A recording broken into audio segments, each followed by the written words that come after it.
Hey everyone, this is Jane with Barlow Herbal, and in this video I'm going to share some information with you on a beautiful little plant that you've probably seen but might not know the name of, but this is the periwinkle plant. Now this is a plant that me and my husband every year in the spring when we go out to the flower garden shop to buy all of the flats of flowers to fill in all the pots every year. This is a plant that's always included because it's so pretty. It's got these beautiful flowers, white, pink, dark pink, and sometimes purple.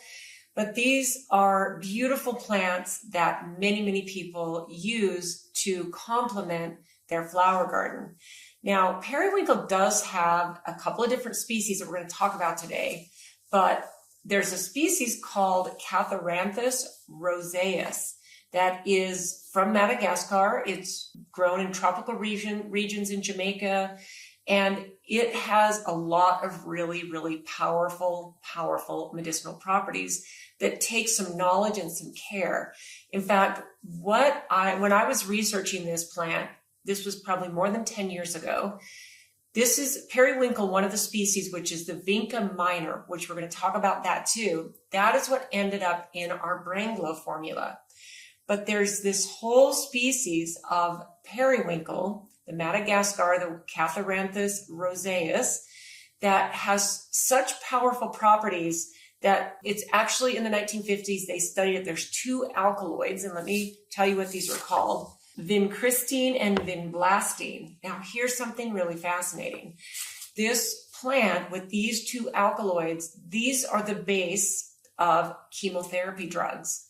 So using this species of periwinkle, there's deep wisdom and rich history in traditional indigenous people who've used this plant with care in not just when they harvest it and when they use it, but the preparation and the delivery and the amount. This is like anything that is really powerful. Sometimes you need almost a homeopathic or almost a highly diluted version of a plant because the alkaloids are so important. Now, me personally, I have never used this periwinkle Catharanthus roseus. I've never used that species. And I've actually never grown that in my flower garden. The one that I have grown in my yard and the one that I have used medicinally is the Vinca minor. Now, this is something that you're probably familiar with if you're a gardener who loves to put different types of flowers in your flower garden, but you might just be interested in what is this for. Now, the reason this ended up in my Brain Glow is because what it does is this. It's got mild circulatory and brain-related support. And this is in the Vinca minor. So please keep in mind that any information that I share with you is always just meant to entertain and educate you. This is not meant to be medical advice.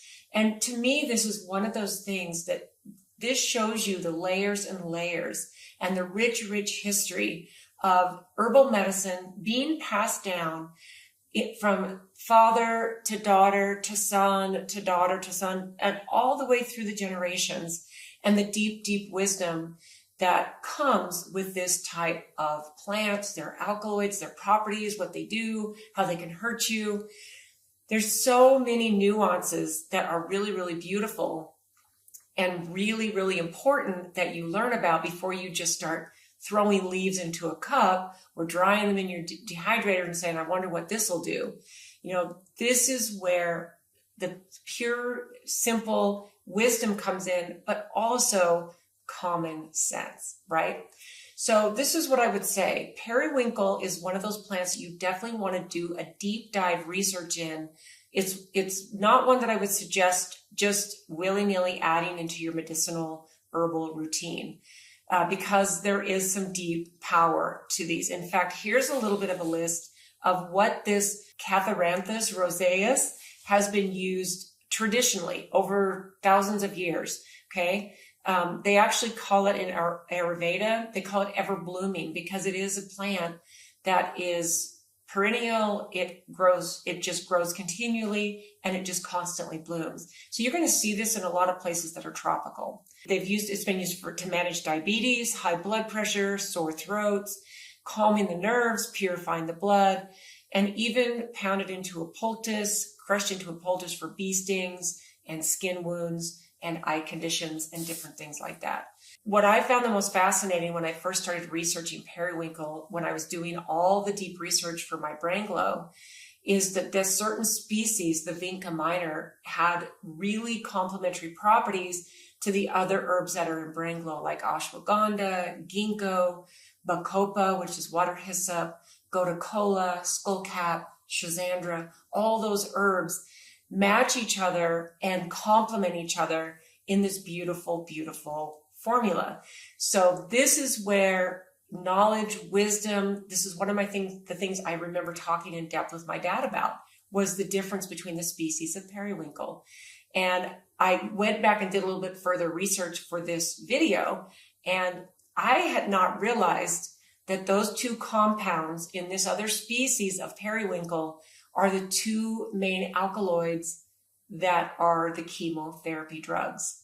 And this is where I find it really interesting, and partly where I feel like we can't throw out the baby with the bathwater, because ever since humans have been able to isolate out compounds out of plants for different uses and mostly for pharmaceutical drugs, this is to me where it gets so interesting and maybe a little bit cloudy, because I do believe that you can't patent Mother Nature. But if you pull out and you isolate out a compound, then it's something you can actually maybe create in a lab, mimic it, and then it can be for profit. But this just shows you how powerful the alkaloids are in different plants and the properties they contain. So again, like I said, this is not something you just want to willy-nilly start throwing some, pick some flowers and leaves and stems and, right out of your garden, just say, I wonder what this is going to do, and, boil it into a tea and drink it. This is just not using common sense. But periwinkle is one of those plants that is so beautiful, and it does have some amazing health benefits that, from my perspective with the Vinca minor species that I used in the brain glow, is that this is a complementary herb. This is not the standout herb like ginkgo and even bacopa monnieri, which is the water hyssop. Those are standout herbs, and skullcap even. But periwinkle is one of those bright little herbs that has the most beautiful flowers. It's such an amazing addition to any of your garden pots. It has these tendrils that will start to trail around. In fact, it's considered a bit of an invasive plant. If you grow it somewhere where it's going to come back every year, or it's going to simply grow all year round, it will shoot out these tendrils and vines, and it can kind of take over. But in places like where I live, where we have these deep winters, it doesn't ever survive the winter. So we typically go get it and plant it every year. So this is something to look at, appreciate, and really know that there are deep wisdom in plants like this. And there's a bit of a magical mystery to what they contain and how they help us as humans. So I'd love to know what you think about periwinkle. Is it something you're super familiar with? And is there something that I maybe left out? There's a lot of things when I'm covering some of these plants that I might not know. This is always a learning thing for me. There's certain things I do know about different species of different plants, but it's really fascinating to know that a plant that looks similar, that has some similar properties, and yet they are extremely different, even though they can carry the same name, periwinkle, with a different species, completely different. So thanks for tuning in today, guys. This is one of those plants that is a little bit exotic, but it grows everywhere. It even grows along roadsides. So I'd love to know what you think about the beautiful little periwinkle and how you have used it in your life. So thanks for tuning in, guys, and we'll see you next time.